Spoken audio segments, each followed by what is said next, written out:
ada kan produk-produk itu yang mengklaim kalau misalkan ini tuh low fat, low sugar, atau misalkan gluten free gitu. Itu sebenarnya beneran atau cuman gimmick agar produknya dibeli ini, Dok? Tetap kita sebagai konsumen harus cerdas gitu ya. Jadi jangan terkesima dengan low fat, low sugar atau gluten free gitu ya kan. Jadinya aku bisa makan aman ini sehingga bisa mengkonsumsinya dalam jumlah yang banyak. Tetap kita harus membaca komposisi makanannya. Jadi labelnya kita baca, jangan-jangan dengan kondisinya low fat ternyata dia tinggi gula. Pilihlah makanan-makanan yang lebih alami gitu, jadi sesuai bentuk aslinya. Jadi jangan terlalu sering diproses atau berubah bentuknya, atau makanan-makanan yang tepung-tepungan juga ya, yang tinggi gula.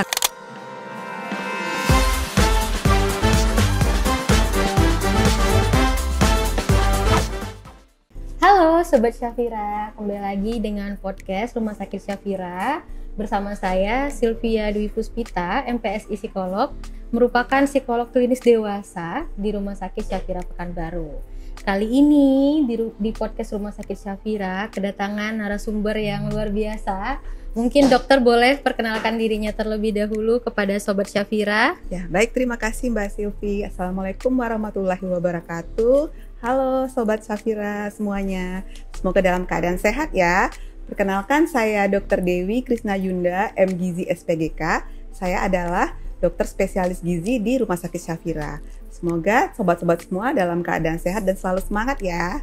Amin, terima kasih dokter. Nah, mungkin di sini banyak banget nih Sobat Syafira yang penasaran ya dok ya terkait gizi tentunya. Apalagi anak-anak Gen Z zaman sekarang pasti banyak banget yang pengen dikit-dikit, yaudah deh langsung ke dokter gizi gitu ya. Kenapa? Mungkin mikirnya kayak, aku udah obesitas nih, badannya udah besar gitu ya dok ya, udah nggak nyaman. Cuman terkadang kita masih bingung nih, apakah kita itu sebenarnya masih kelebihan berat badan atau udah obesitas? Emang sebenarnya kelebihan berat badan sama obesitas itu beda atau sama dok sebenarnya? Baik, terima kasih Mbak Sylvie. Iya, dok. Jadi pengertian obesitas sendiri itu adalah kelebihan dari massa lemak ya di dalam tubuh sehingga menyebabkan berbagai gangguan kesehatan. Bagaimana cara mengetahuinya saya obesitas atau tidak? Jadi cara mudahnya adalah dengan menghitung indeks massa tubuh. Bagaimana cara menghitung indeks massa tubuh? Pertama kita tentukan dulu berat badan. Jadi kita harus timbang dulu berat badannya, lalu ukur tinggi badan. Cara mendapatkan IMT adalah dengan berat badan dalam kilogram dibagi dengan tinggi badan dalam meter lalu dikuadratkan. Nah, itu akan didapatkan suatu angka. Nah, antara satu orang dengan orang lain memiliki indeks massa tubuh yang berbeda karena pastinya punya berat badan dan tinggi yang berbeda juga kan. Lalu yang dikatakan obesitas itu angka berapa dok? Nah, obesitas itu dikatakan apabila indeks massa tubuhnya di atas lebih dari 25 kg per meter kuadrat. Nah, untuk indeks massa tubuh yang normal itu di 18,5 hingga 22,9. Nah, dan itu laki-laki sama perempuan beda atau sama dok? Sama. Untuk laki-laki dan perempuan itu sama untuk cut off berat badan berlebih atau berat badan obesitas. Kalau berat badan berlebih itu indeks massa tubuhnya di 23 sampai 24,9. Nah, lebih dari 25 itu sudah dikatakan obesitas. Nah, obesitas sendiri lagi dibagi lagi. Obesitas 1, obesitas 2, dan obesitas morbid. Kalau obesitas 1 itu indeks massa tubuhnya 25 hingga 30, 29,9. Nah, kalau obesitas 2 itu di atas 30. Nah, itu. Kalau yang obesitas morbid? Obesitas morbid itu bila indeks massa tubuhnya di atas 40. Nah, tapi kalau misalnya dia ada riwayat penyakit-penyakit yang berat, apabila indeks massa tubuhnya lebih dari 34, itu sudah dikatakan dengan obesitas morbid. Oke, berarti memang kelebihan berat badan sama obesitas itu beda berarti ya dok ya. Bisa dilihat tadi dari IMT-nya ya dok ya. Kalau betul. Misalkan obesitas itu 25 sampai 29,9 itu obesitas 1. Nah, lebih dari 30 itu dikatakan obesitas 2. Oke. Karena kan biasanya orang-orang sudah mendiagnosa diri sendiri kalau dirinya obesitas. Tapi mungkin ternyata belum obesitas, tapi masuknya ke kelebihan berat badan. Ya, bisa dikatakan kelebihan berat badan atau overweight. Lalu juga bisa dilihat dari lingkar pinggang. Nah, lingkar pinggang bisa, itu cara mudah juga, tinggal ambil meteran. Lalu, nah untuk kategori obesitas di daerah abdomen atau perut itu dikatakan obesitas sentral. Ya, jadi ada lemak-lemak di daerah perut. Dikatakan obesitas sentral kalau lingkar pinggangnya untuk wanita lebih dari 80 cm. Kalau untuk pria lebih dari 90 cm. Banyak ya dok ya kalau pria-pria yang lebih obesitas sentral itu biasanya kebanyakan yang pria ya. Nah dok, iya, jadi jangan bangga perutnya buncit ini gitu ya. Ini tanda makmur gitu. Tanda kaya raya gitu ya dok.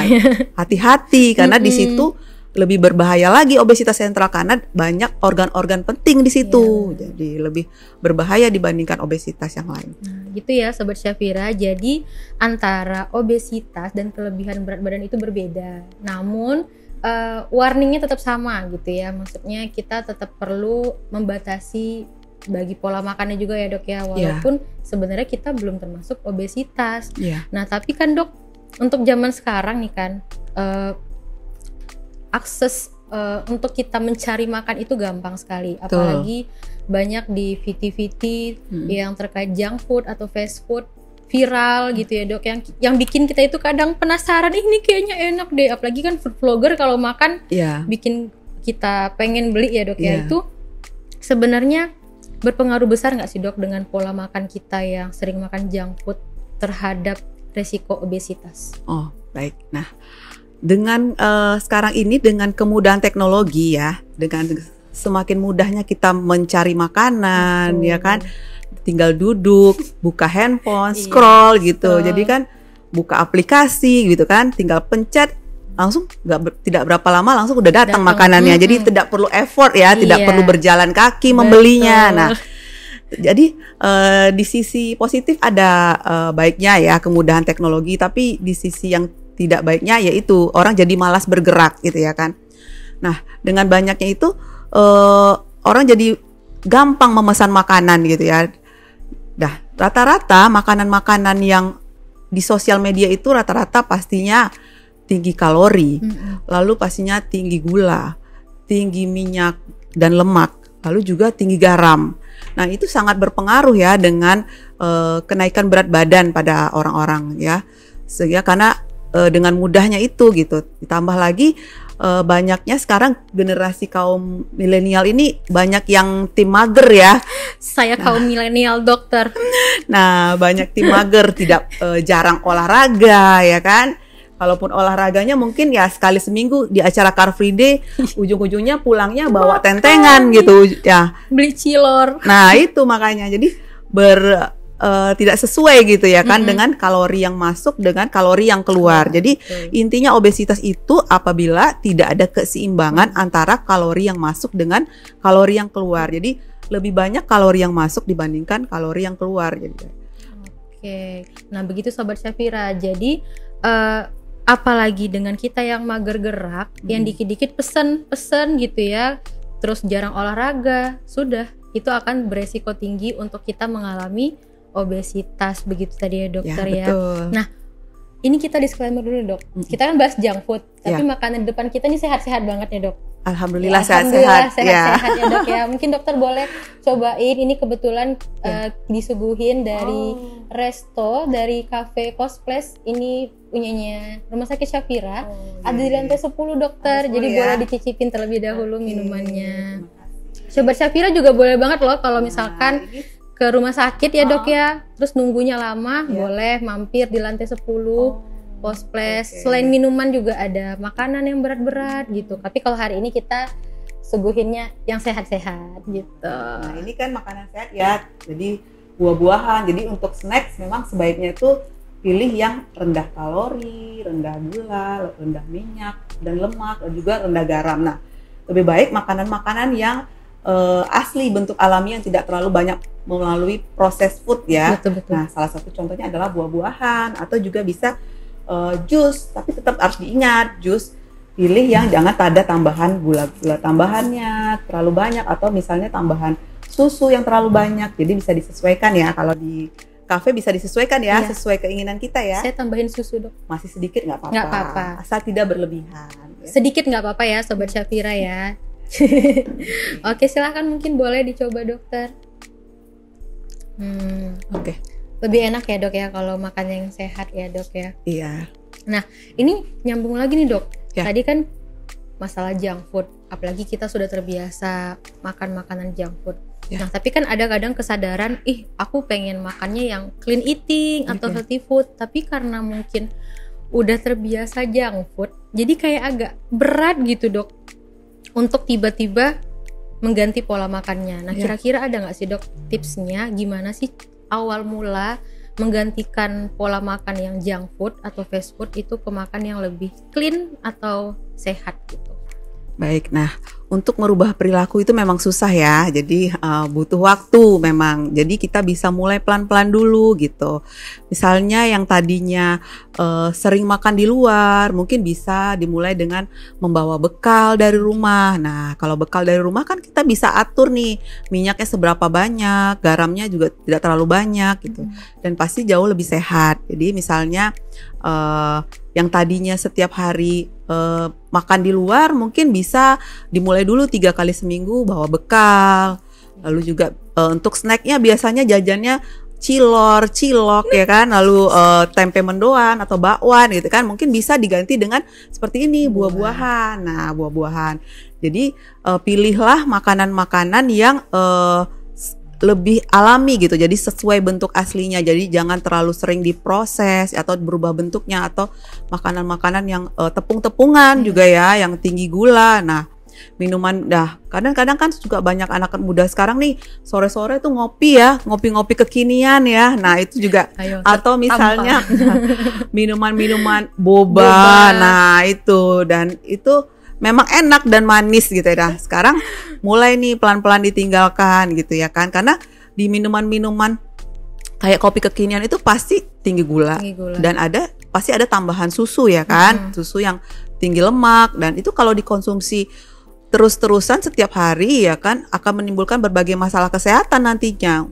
Untuk saat ini memang untuk penyakit-penyakit metabolik ya seperti diabetes gitu, jantung gitu, stroke sudah beralih usianya. Dulu mungkin di usia 50-an ke atas untuk menderita itu, sekarang umur 30-40 sudah sering saya temukan itu pasien-pasien diabetes ya, dan juga penyakit jantung dan hipertensi juga gitu. Jadi lebih berhati-hati. Jadi kita harus menyayangi diri kita sendiri ya kan. Jadi ya itu. Mungkin emang berpengaruh juga terkait dengan lifestyle ya dok ya. Nah, kita betul. mungkin kenapa sekarang lebih banyak yang anak-anak muda yang mengalami obesitas karena perbedaan faktor lama dan dulu tuh kan jarang dong ada yang coffee shop kan dulu nggak ada ya dok ya. Iya betul. Kalau sekarang udah banyak banget. Jadi memang adanya perbedaan itu tadi ya, teknologi, perbedaan perkembangannya di lingkungan itu sendiri sehingga betul. mempengaruhi lifestyle kita gitu. Tadi dokter juga ada menyebutkan terkait gula gitu ya dok ya. Nah ada kan produk-produk itu yang mengklaim kalau misalkan ini tuh low fat, low sugar, atau misalkan gluten free gitu. Itu sebenarnya beneran atau cuman gimmick agar produknya dibeli ini dok? Ya baik. Nah tetap kita sebagai konsumen harus cerdas gitu ya. Jadi jangan terkesima dengan low fat, low sugar atau gluten free gitu ya kan. Jadinya aku bisa makan aman ini, sehingga bisa mengkonsumsinya dalam jumlah yang banyak gitu ya kan. Untuk produk-produk yang low fat tetap kita harus membaca komposisi makanannya. Jadi labelnya kita baca. Jangan-jangan dengan kondisinya low fat ternyata dia tinggi gula. Nah itu juga kalau dia low sugar tetap harus dilihat berapa banyak sih gulanya gitu. Nah untuk Kementerian Kesehatan sendiri itu membolehkan untuk pembatasan gula itu 4 sendok makan per hari atau sekitar 50 gram ya kan. Jadi tetap walaupun dia dikatakan low sugar, jadi bukan berarti aman juga gitu. Harus kita konsumsi sampai 2 sampai 3 gelas atau 3 kotak botol lah ya sehari gitu bisa. Jadi tetap harus gitu ya, nah iya, jadi boleh mengkonsumsi yang mau low fat, low sugar, tapi tetap harus membaca secara keseluruhan berapa kalorinya. Jadi jangan karena dia low fat, low sugar ternyata kalorinya tinggi juga. Nah, untuk produk-produk yang gluten free itu sebenarnya untuk kondisi-kondisi tertentu ya. Jadi memang ada kondisi-kondisi yang memang ada penyakit yang namanya penyakit celiac itu ya. Memang dia ketika mengkonsumsi gluten dia memberikan efek terhadap saluran pencernaan gitu. Juga ada orang-orang atau dengan penyakit autoimun memang sensitif gitu ketika mengkonsumsi gluten yang ada pada tepung-tepungan. Jadi dalam bentuk misalnya pasta ya, roti atau misalnya cookies. Jadi ketika dia mengkonsumsi itu dia akan terasa kembung atau diare. Nah, itu mungkin harus kita waspadai. Namun tetap kalau misalnya tidak ada kondisi seperti itu, tetap bisa mengkonsumsi gluten. Tidak mesti harus gluten free. Namun tetap harus membaca, saya bilang tadi, komposisinya. Kalau dia gluten free ternyata dia tinggi gula, ya sama aja. Nah, tetap jadi harus mindful dalam mengkonsumsi makanan, membeli makanan gitu ya. Setuju saya, Dok. Mindful ya, Sobat Syafira ya. Jadi baik kita lagi makan ataupun lagi berbelanja itu kita bisa lihat komposisinya. Misalkan ini gluten free, kita langsung ngambil gitu ya, Dok ya. Wah, ini low fat, langsung ambil gitu. Padahal kita nggak ngecek, siapa tahu low fat tapi tinggi gula gitu. Low sugar tapi ternyata lemaknya tinggi. Jadi sebenarnya sama aja. Jadi kita dalam membeli sesuatu memang harus tetap mengecek, kemudian dalam mengkonsumsinya juga bisa menimbang kalau misalkan hari ini udah terlalu banyak gula, berarti udah cukup nih gulanya, seperti itu ya, Dok ya. Nah, jadi ada lagi nih mungkin pertanyaan Sobat Syafira yang sering banget saya dengar dan terkadang saya juga berpikir demikian gitu ya, Dok ya. Diet itu mahal gitu. Diet itu mahal, barang-barangnya itu ribet. Kayak misalkan contoh gitu ya, Dok ya, misalkan kita pagi-pagi harus merebus telur, misalkan kita harus makan almond atau apa, sesuatu yang mungkin bahan-bahannya itu terkesannya mahal. Tapi sebenarnya, Dok, ada nggak sih cara makan sehat itu yang cocok buat gaya hidup anak muda zaman sekarang, mungkin anak-anak kosan gitu ya, yang lebih murahan beli di Ampera 10.000 udah dapat nasi ayam kenyang gitu. Nah, kira-kira, Dok, ada nggak, Dok, kira-kira menu apa yang murah, enak dan cocok untuk perkembangan gizi kita lah gitu, Dok.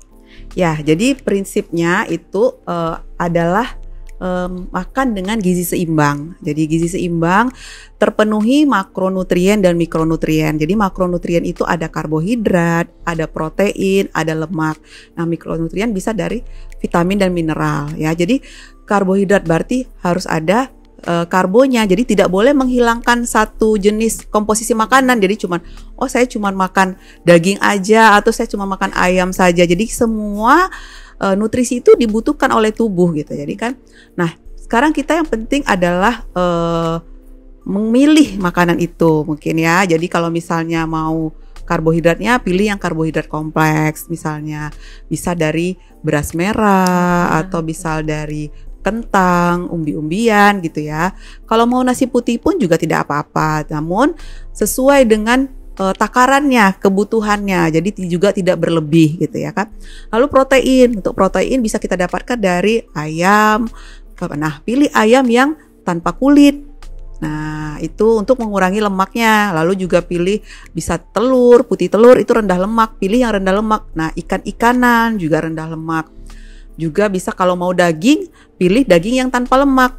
Ya, lalu kalau lemak sendiri kita pilih lemak-lemak yang baik, bisa dari alpukat, dari minyak-minyak olive oil atau minyak canola, minyak ya kan.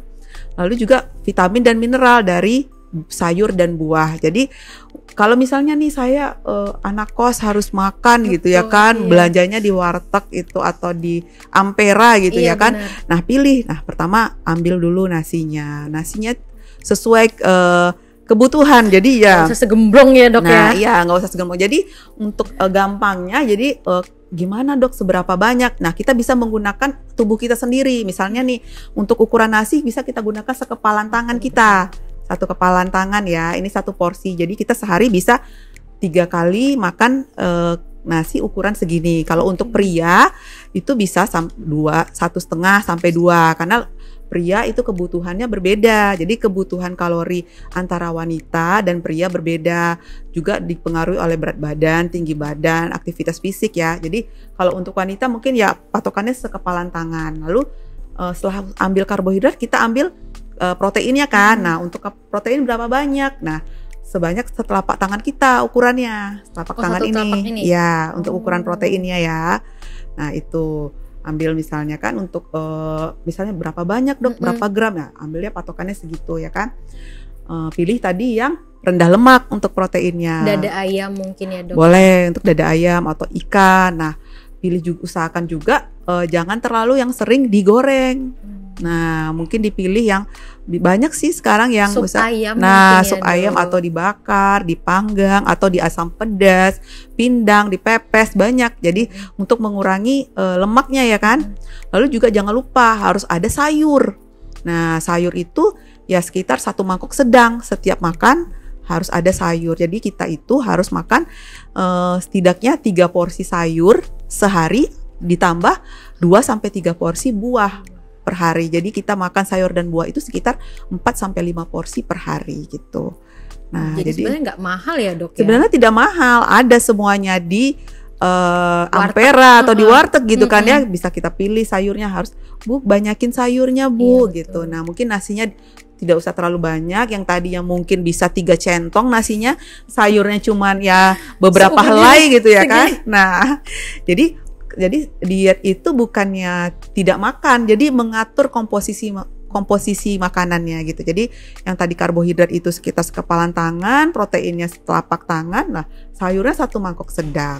Oke, jadi begitu caranya. Jadi mudah sebenarnya. Mudah sebenarnya. Yang penting niatnya. Itu dia dok, niatnya berarti. Jadi banyaknya orang kayak cuma nanya-nanya doang, tapi sebenarnya niatnya nggak ada gitu. Nah, bertanya tapi tidak dijalankan. Iya, bertanya tapi tidak dijalankan. Jadi mungkin di sini Sobat Syafira, bener tadi yang dikatakan Dokter Dewi, kalau sehat itu nggak mahal sebenarnya gitu ya. Asalkan kita ada niat untuk mencoba mengubah pola perilaku kita yang mungkin awalnya suka makan junk food, sekarang jadi lebih suka makan yang real food. Bukan yang sehat tapi mungkin real food ya dok ya. Dan itu nggak mahal. Kenapa? Misalkan di Ampera boleh kita minta nasinya sekepal, kemudian kita bisa pesen dada ayam bakar atau pepes ayam atau mungkin telur gitu ya. Telur rebus, ya telur balado dikit boleh lah ya dok ya. Iya, boleh gitu. Nah, sayurnya jangan diawasin kalau makan ya dok ya, tapi justru sayur dimakan. Dan sayur nggak melulu harus semuanya, apa yang disuka aja. Karena kan biasanya anak-anak zaman sekarang itu kayak anti sayur gitu ya dok ya. Kayak misalkan nggak suka buncis, ya udah mungkin makan bayam gitu ya dok ya. Atau makannya kangkung kayak gitu.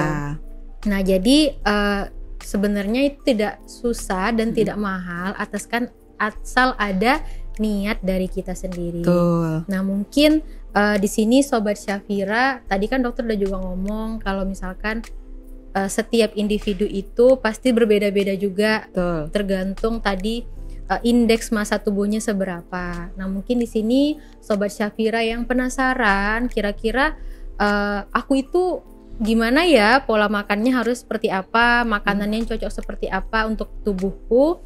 Nah mungkin boleh konsultasi dengan Dokter Dewi, tanyakan kepada Dokter Dewi sebenarnya pola makan yang sesuai dengan teman-teman itu seperti apa. Jadinya nggak asal-asal diet, terus nanti misalkan udah turun besoknya naik lagi. Jadi tetap konsultasi kepada yang profesional. Mungkin Dokter Dewi boleh menyampaikan, Dokter Dewi prakteknya kapan aja nih di Rumah Sakit Syafira? Baik, nah saya praktek di Rumah Sakit Syafira di hari Senin, Rabu, dan Kamis di jam 4 sore sampai jam 6 sore. Nah teman-teman Sobat Syafira yang memiliki masalah, misalnya merasa pola makannya belum baik nih, mungkin perlu pengaturan pola makan atau merasa berat badannya berlebih, juga misalnya ada kondisi-kondisi medis tertentu. Jadi ke dokter gizi itu tidak hanya melulu karena obesitas ya. Nah, misalnya ada keluarga yang menderita penyakit seperti diabetes, hipertensi, penyakit jantung, penyakit ginjal, lalu juga ada pasien-pasien yang penyakit kanker yang misalnya turun berat badan, bisa berkonsultasi ke dokter spesialis gizi klinik. Jadi nanti kita bisa tentukan kebutuhan kalorinya, bagaimana pengaturan pola makannya, lalu juga bagaimana pola olahraganya seperti apa. Jadi bisa langsung datang ke Rumah Sakit Syafira ya. Nah, begitu ya Sobat Syafira. Ingat, intinya adalah kita harus ada niat yang kuat dari dalam diri, dan jangan lupa untuk konsultasikan kepada yang profesional. Oke, terima kasih Sobat Syafira sudah mendengarkan podcast Rumah Sakit Syafira pada hari ini. Assalamualaikum warahmatullahi wabarakatuh. Dadah.